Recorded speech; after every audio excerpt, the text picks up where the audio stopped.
Your son is a failure. He's barely passing my class, and with grades like this, I'm just not sure what kind of future he's gonna have. What do you have to say for yourself? You're supposed to graduate this year. Listen to Mr. Johnson. What kind of future do you think you're gonna have? With all due respect, don't call me a failure.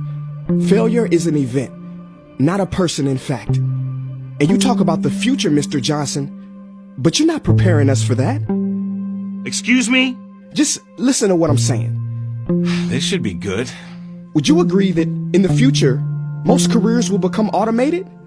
Yeah, so? So the people who succeed will have to be curious, innovative, with resilience to adapt to new changes. What's your point? My point is, the focus in this school is not on that. It is on regurgitating information and test taking, and that's just real. But in today's world, creativity is the most important leadership skill. Oh, that's how you feel. You don't have to believe me, but maybe you will believe the 1,500 executives who recently said creativity is the most important leadership skill. See, pretty soon, no one will be hired because of what they know. Because who cares what you know or if you've memorized a fact? We've got Google and Siri for that. In the future, people will be hired because of what they can do with their knowledge. Can they creatively solve real-world problems, not just follow instructions or directions and bubble in multiple choice questions? So, Mom, that's why I'm stressed, because these robotic tasks we learn in school should stop. Because no one can do a robot's job better than a robot. Billionaire founder of Alibaba, Jack Ma, said that we should not compete with artificial intelligence, but instead focus on developing unique human intelligence. Mr. Johnson, drills are for teeth, not the human mind. So these repetitive knowledge-based tasks we must leave behind. Or in the future, you're gonna find a lot of people graduating out of your class right into the unemployment line. See, many top companies today don't look at grades. Mom, that old way is expiring. Google has been quoted as saying GPAs are worthless criteria for hiring. Founder of Tesla, Elon Musk, agrees. So I say this with unease and sorrow. If you continue to teach today as you taught yesterday, then you rob us students of tomorrow. Mr. Johnson, I'm gonna keep it real with you. Sometimes sitting in your class is tough. I'm constantly thinking, if I don't look up at the clock, maybe it'll speed up. So I listen to you do my work and pay attention, feeling like an hour had to have gone by. But it was only 3 minutes. So if you wonder why we're bored in class, look, you want to get a kid to hate reading? Give them this, a school textbook. And some people think it's our fault, and that hurts me. They say you can lead a horse to water, but you can't make him drink. And to that I say no.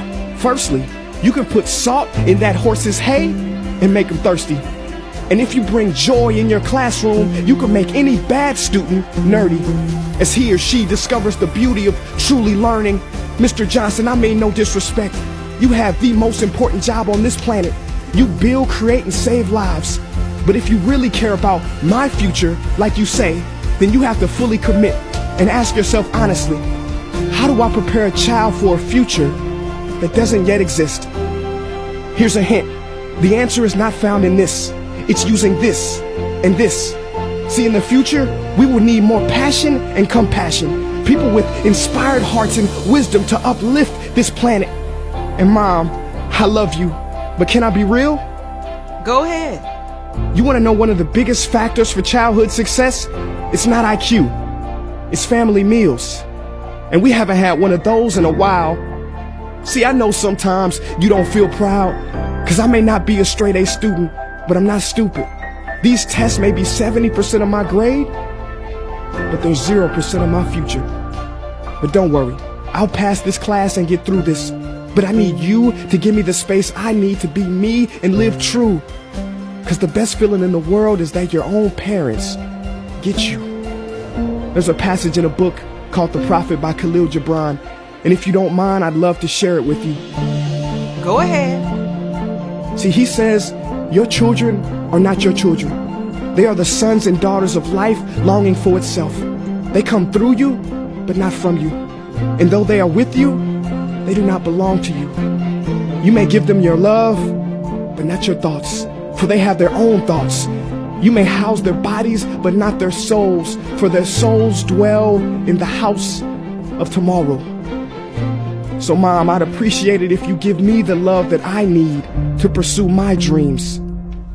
See, if we are to succeed, all three of us need behavior change on all fronts. We talk about the future, but the future is now, and it is created now by all of us. I've never heard you speak like that before. Yeah, I didn't know. But I'm going to reach out to administration and try to change some things. You have my word.